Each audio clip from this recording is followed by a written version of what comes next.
ওয়াকফের মাল মানেই তো বেওয়ারিশ সম্পত্তি, বুঝলি? কোন সরকার এটার মালিক না। একদম ঠিক, আমরাই এর মালিক এখন।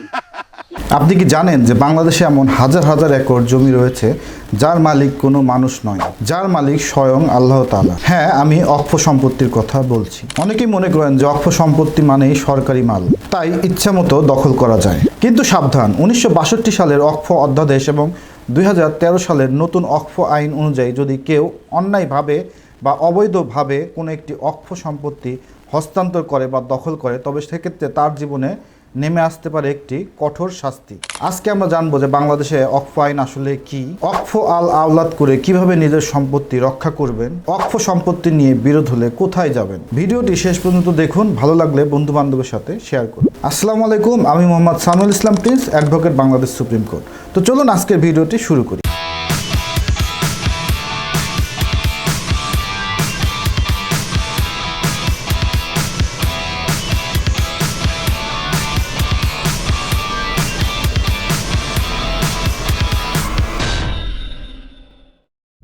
সহজ ভাষায় অক্ষ অর্থ হলো আটকে রাখা বা উৎসর্গ করা। মুসলিম আইন অনুযায়ী যখন একজন মুসলিম তার কোনো একটি সম্পত্তি ধর্মীয় ও দাতব্য উদ্দেশ্যে স্থায়ীভাবে আল্লাহর নামে উৎসর্গ করে, তখন সেটিকে অক্ষ বলা হয়।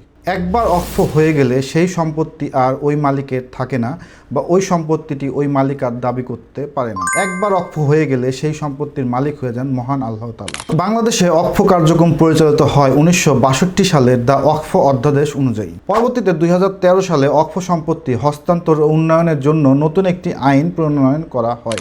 অনেকেরই ভুল ধারণা অক্ষ সম্পত্তি মানেই মসজিদ মাদ্রাসা। না, অক্ষ মূলত দুই ধরনের। প্রথমত অক্ষ লিল্লাহ এবং দ্বিতীয়ত হলো অক্ষ আল আওলাদ।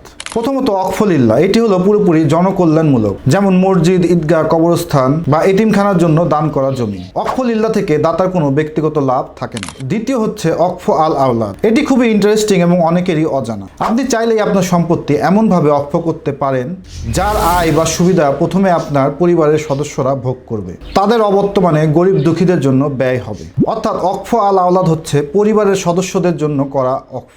আপনার অবাধ্য সন্তান যেন আপনার সম্পত্তি বিক্রয় করে উড়িয়ে দিতে না পারে, সেক্ষেত্রে অনেক অভিভাবকরাই অক্ষ আল আওলাদ করে থাকেন। এটি আপনার পারিবারিক সম্পত্তি রক্ষার একটি আইনি কবচ হতে পারে। এখন প্রশ্ন হচ্ছে যে অক্ষ লিল্লার ক্ষেত্রে, অর্থাৎ আল্লাহর সম্পত্তির ক্ষেত্রে সেই সম্পত্তির দেখাশোনা কে করবে? এখানেই আসে মোতালির ধারণা। এখানে যিনি অক্ষ করবেন তিনি অক্ষ দলিলেই একজন ব্যবস্থাপক বা তত্ত্বাবধায়ক নির্ধারণ করে যান, যিনি মোতালি হিসেবে পরিচিত।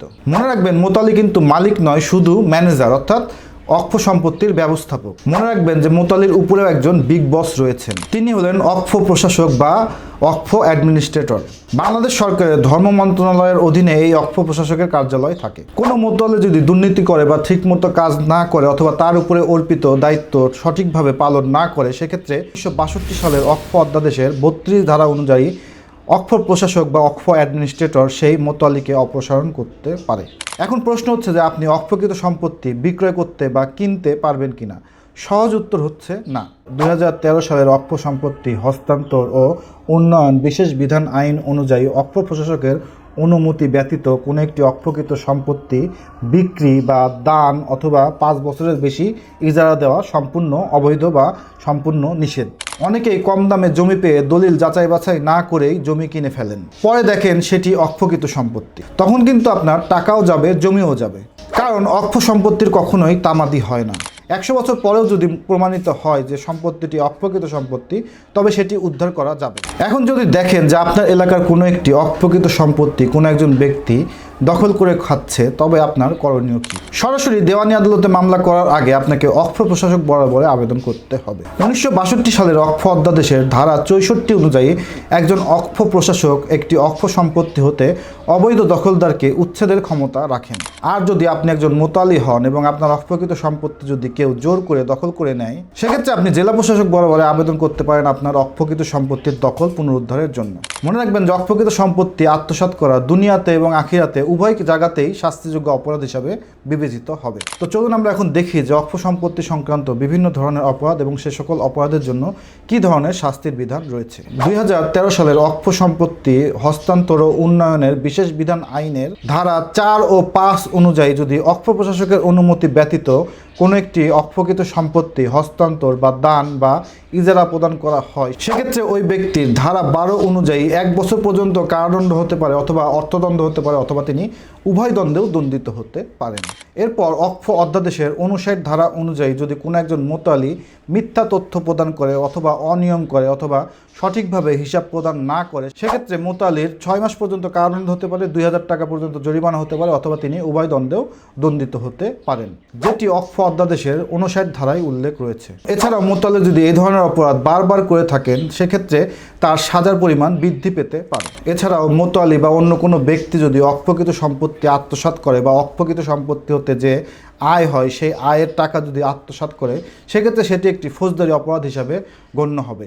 সেক্ষেত্রে ওই ব্যক্তির দণ্ডবিধি অনুযায়ীও শাস্তির ব্যবস্থা রয়েছে। তো অনেকেই ভাবেন যে অপ্রকৃত সম্পত্তি দখল করলে কি আর হবে, বড় জোর জমি ফেরত দিতে হবে। কিন্তু 2013 সালের অক্ষ সম্পত্তি হস্তান্তর ও উন্নয়ন বিশেষ বিধান আইন অনুযায়ী যদি অক্ষ প্রশাসকের অনুমতি ব্যতীত কোনো একটি অক্ষ সম্পত্তি হস্তান্তর করা হয়, সেক্ষেত্রে 1 বছর পর্যন্ত কারাদণ্ড হতে পারে অথবা এর অতিরিক্ত তার অর্থদণ্ড হতে পারে। তো সুতরাং আমরা আজকে অক্ষ নিয়ে বিস্তারিতভাবে আলোচনা করলাম।